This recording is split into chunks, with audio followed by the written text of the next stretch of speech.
Exodus 5.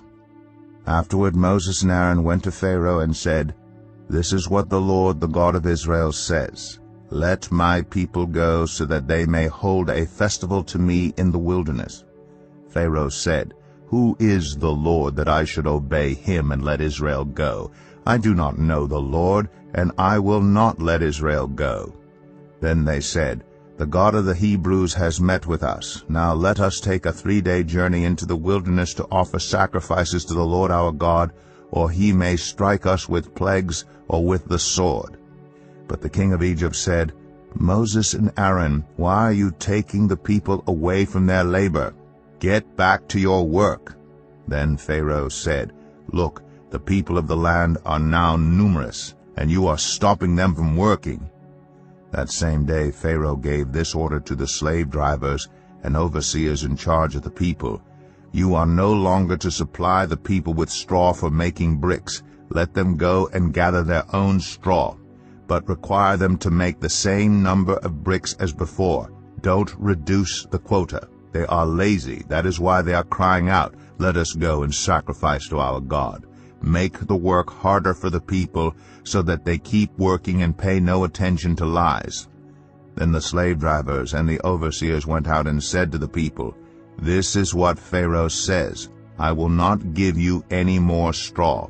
Go and get your own straw wherever you can find it, but your work will not be reduced at all."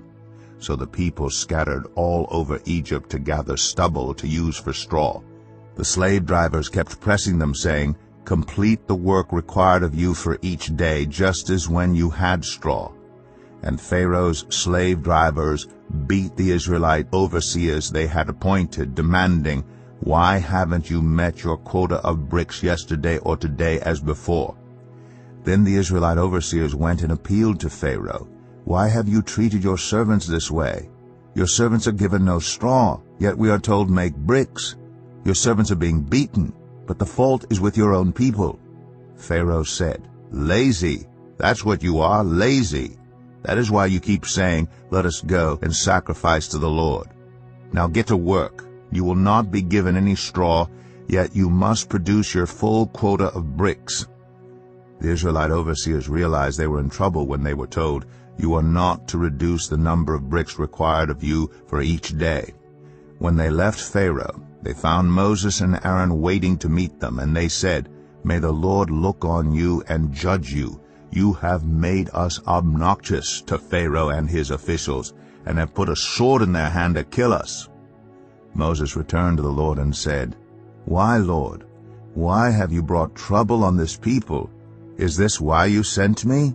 Ever since I went to Pharaoh to speak in your name, he has brought trouble on this people, and you have not rescued your people at all."